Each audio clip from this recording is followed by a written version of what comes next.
Good morning, wrestling fans. Welcome to PWR Today. I'm the man they call Meathead, and this is a brand new year. It's a brand new time. We're in a brand new world. It's January 4th, 2021. Holy smokes, we made it. Ladies and gentlemen, we made it through 2020. You know, now that we look back and we have our 2020 vision, nothing is finer than talking to Linda Kay in the morning. Good morning, Linda. Good morning, Meathead. Welcome to 2021. Time for change. Time for resolutions. Time for a new you, a new me, a new everyone. A new you, a new me, a new everyone. And, well, technically, we are new. We're living in a new world. We're the same thing. It's like the new thing, but it's the same thing. If you guys haven't seen yet, a final episode of PWR Primetime aired last week with our friends Kevin, I almost said Kevin Snow, Kevin Nash, Al Snow, Shane Helms, Gregory Helms, you know, the Hurricane stopping by, the Fanny Pack Kid, Cal Hero stopped by. We went, honestly, I think we went about 2.5 hours. Did we not? Yeah, it definitely was late, but just so many memories to go through. Oh, yeah. Wow. So if you haven't heard the news, check out the video. Damian Nelson has moved on from the Pro Wrestling Report. At the end of the video, Al Snow has asked to carry the brand on. So we don't know where we're going. Here's what we do know for right now. PWR Today is not going anywhere.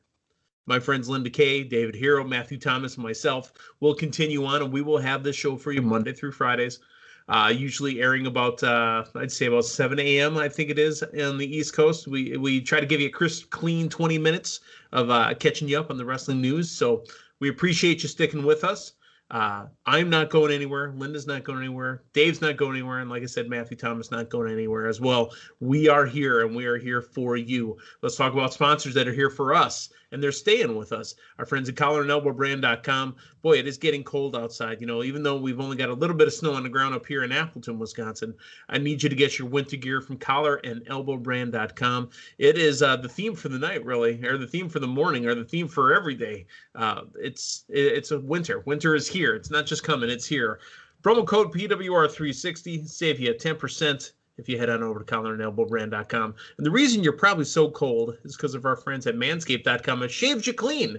You know, you once were a hairy gorilla. And men, I'm talking about you, not the women. I don't want any hairy gorilla women. But you've shaved yourself clean now.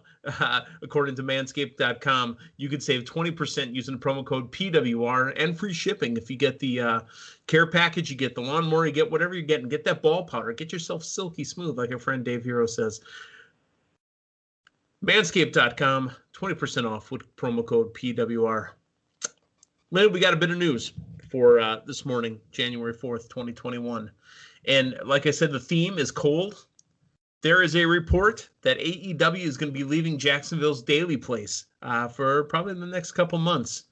And the reason being, it's getting freaking cold outside in Jacksonville. I mean, granted, it is Florida, yes. But, I mean, we've already seen Shivani and Ross and all those guys wearing jackets at the commentary table. They're recording at night, and they're taping at night in that brisk Florida air, you know. It's time. There's reports that they will move it down to Miami for a little bit. There was that spring break taping that apparently is coming up for AEW in the next month or so. This just makes perfect sense to me. Get it down there. Get it a little bit warmer. You got the boys out there in, you know, just trunks, and the girls out there in whatever they're wearing. So, I mean, let's get it down to somewhere warmer, you know, change the scenery up. You know, AEW was the first one really to start with the big arena look and then started adding fans in. It's time, I think, to freshen up the look. Linda, your thoughts? Yeah, absolutely. I mean, you know, we've got the winter coats being broken out by both the commentators and the fans. You see the breath going on during that wasn't just fake snow. That was real snow. Yeah, pretty much.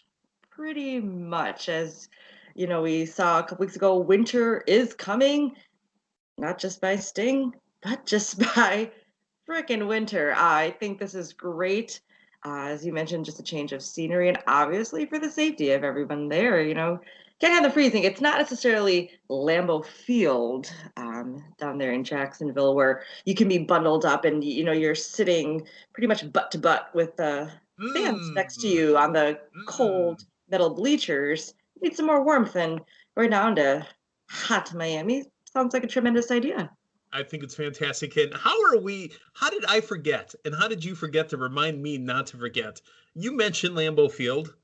How are we not opening up this show by mentioning that your and my Green Bay Packers, the number 1 seed in the NFC, will not be playing next week because they have earned the right to sit at home and watch everyone else play for the honor to come up to Lambeau Field and freeze. And you are absolutely right. Linda, you've done it. I've done it. Those aluminum seats at Lambeau Field, if you're in the bleachers, butt to butt, actually, you guys, it's a weirdest experience of all time. Let's say, have you ever been, Linda, have you ever been in a hot tub in the winter outside?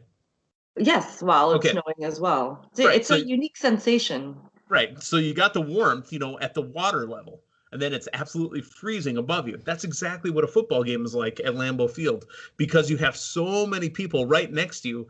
You are completely fine. The toes don't get cold. I mean, the Southern Comfort gives you that warm belly feeling that you got going on, whatever you've been drinking. It's just that your face and maybe your fingertips are freezing.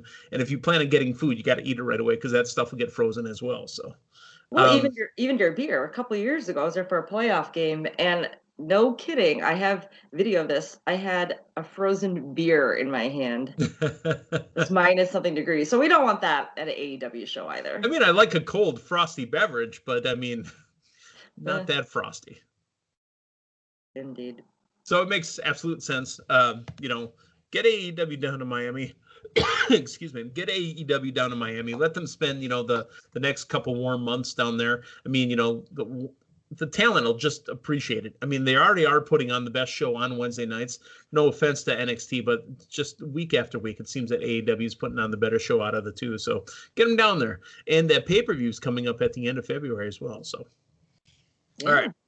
Let's talk about what happened on Friday night on SmackDown, okay? You watched the show? Yeah, you seen it? Of course. There is talk that Kevin Owens is actually been destroyed. Bruised spinal cord, I believe is what I saw. Now, is this storyline? Is this legitimate? Who knows? Honestly, it doesn't matter. But Kevin Owens has been hurt, and he was tossed from, I think it was like the 3rd level of Thunderdome Trons. What are they calling those cameras? What are they calling the LED boards? Is there a name for them yet?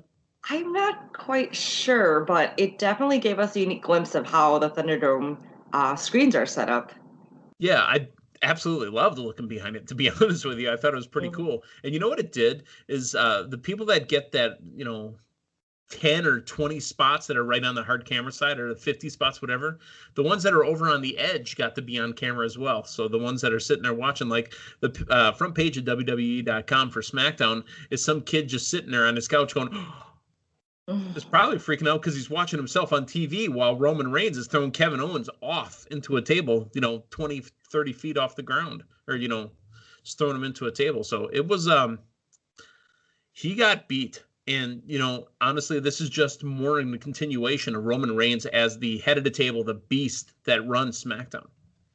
Yeah, definitely. I mean, we've gotten this ending to SmackDown for weeks now. I mean, even before the last pay-per-view, the beatdowns continue.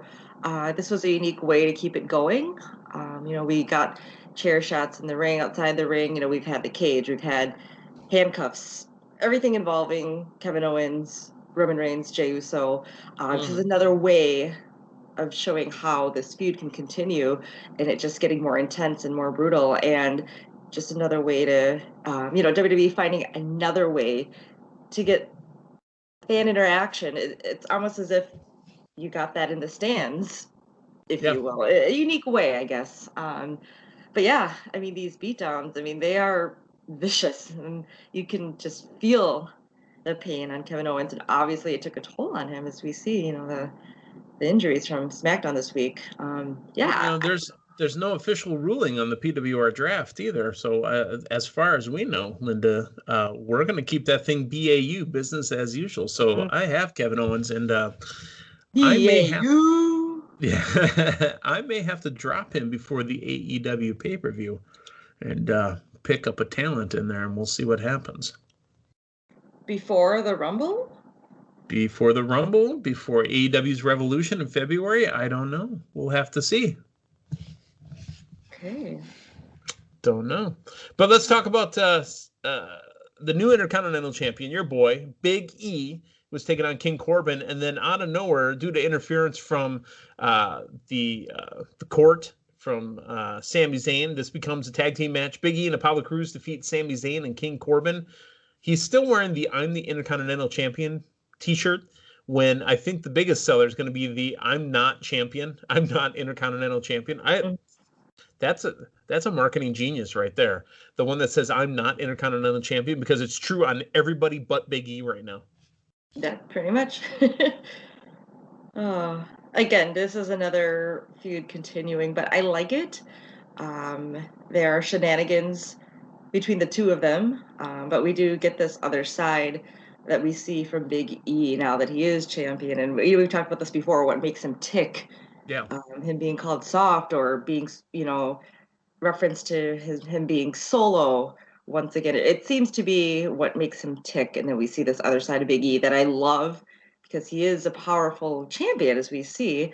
And then having Sami Zayn continue with some type of shenanigans. But he's got a documentary coming out, apparently going to be directed by Michael Moore. Oh, well, Sami Zayn does his work outside of the wrestling ring that we're aware of, and what he does to help the world. But inside the ring, we get this funny zany Sami Zayn. However, zany, I see what you did there. Yeah. However, as we're seeing with Big E, we're getting this other side, a little bit more rough on the edges. See what we can do with this title again. But he is continuing to wear that shirt, which makes me tend to believe, can he possibly get that strap back anytime soon? Maybe. We'll have to see. Bayley and Carmella defeat Sasha Banks and Bianca Belair. Carmella's sommelier. Those moves. Reggie did a couple of them. Backflipped through the ropes and then flipped off the apron. Dude, who is this guy? Have you ever been out on a bar tour and seen a dude flipping around like that before he starts telling you about the vintners? Definitely unique. Finding his way to interfere with the matches. I'm liking this chemistry, if you will, between him and Sasha. It's quite entertaining. Yeah, because Sasha obviously went at him at the end, but I mean, this Reginald guy he's pretty entertaining. Speaking of entertaining, my boys, the Street Profits, who have been champions, coming up on a year, to be honest with you. I mean, they have those 3 big wins, plus they beat your boys, The New Day, at Survivor Series in a team versus team to see who would be the best. The Street Profits are still smoketacular, and they put on a smoketacular presentation. Coming up next week, Friday, they're going to have to defend the belts against Rude and Ziggler. The fact that the Dolph Ziggler seems to be continually copying Shawn Michaels has caught their attention, and he's going to change Dolph Ziggler's nickname to the Heartache Kid instead of the Heartbreak Kid. Yeah, that was great.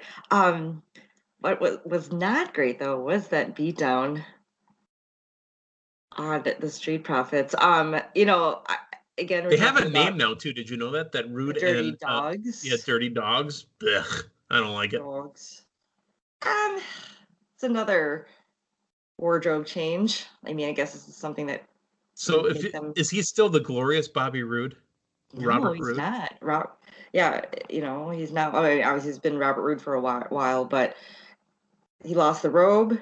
He got that leather jacket, and now they're the Dirty Dogs. What a swing and miss on the Glorious thing.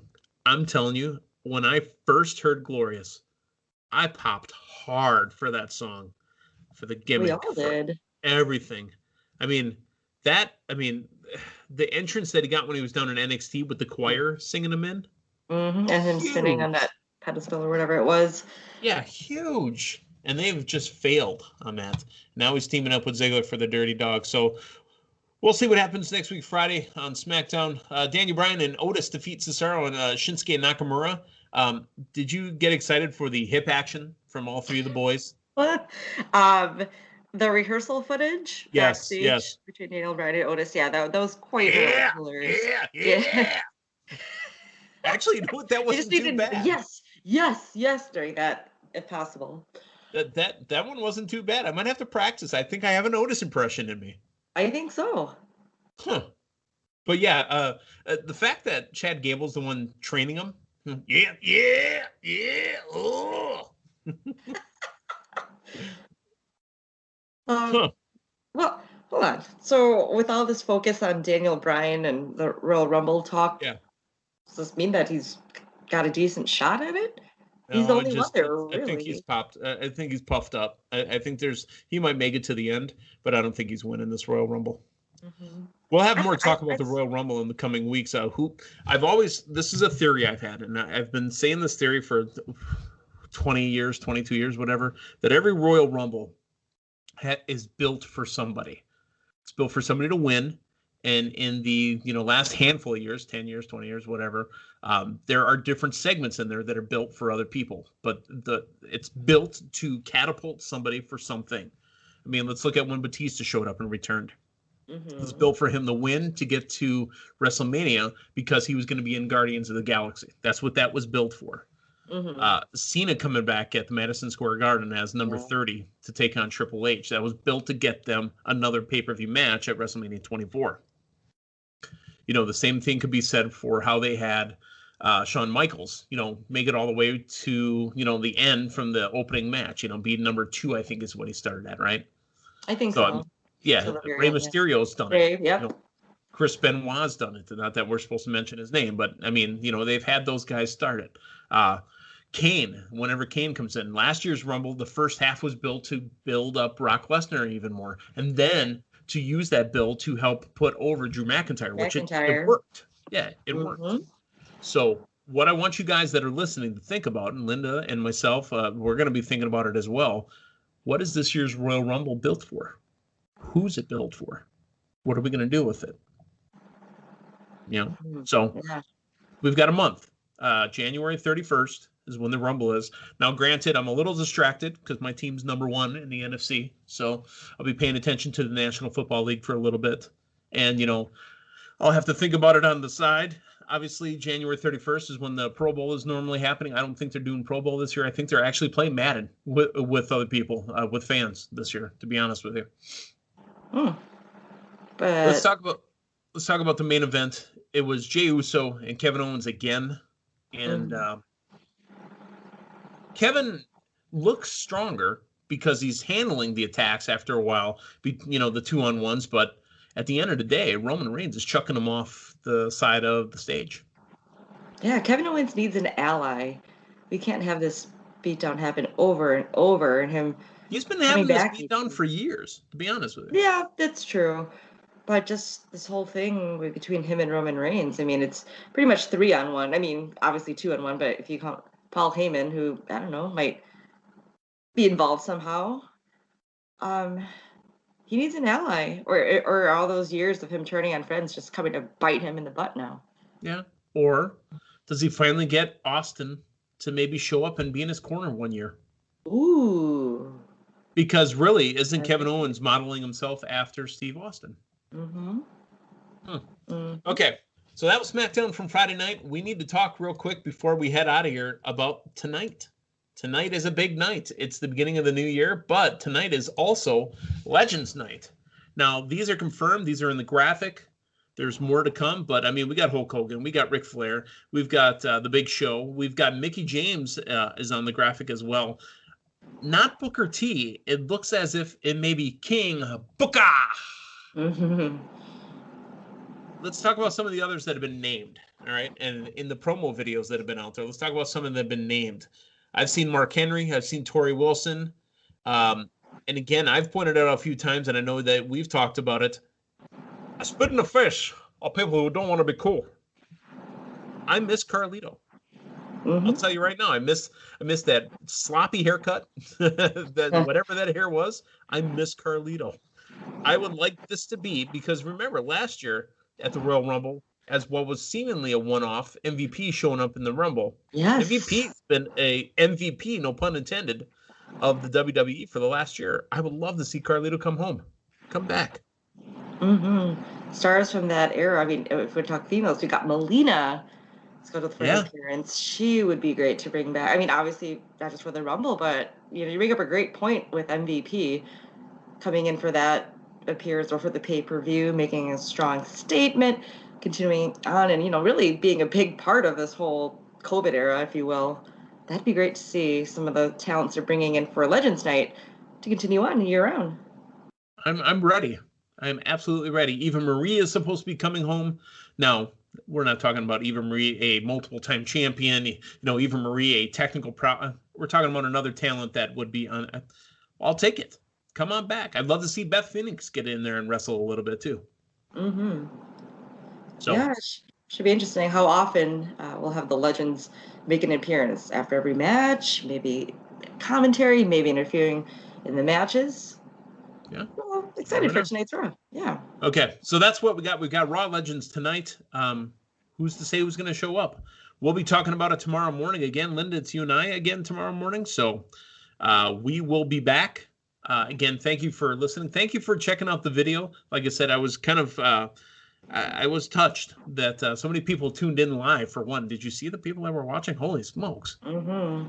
And all the great comments and feedback that everybody gave. It was tremendous. So, as we said last week, thank you. Thank you so much. Thank you for sticking with us as well in whichever fashion that we continue this in. Thank you. Yeah, we're currently available on all your podcasting, outlets. We're on the Apple, we're on the Facebook, we're on the YouTube, we're in Stitcher, we're in Spotify, we're in, still friends with Fight TV, all these different forms. You can check us out. So whatever happens, whatever Uncle Al decides to do with us, we're ready and we're here for you. So for Linda Kay, I'm the man they call Meathead. Hey, thanks for stopping by. So long, everyone.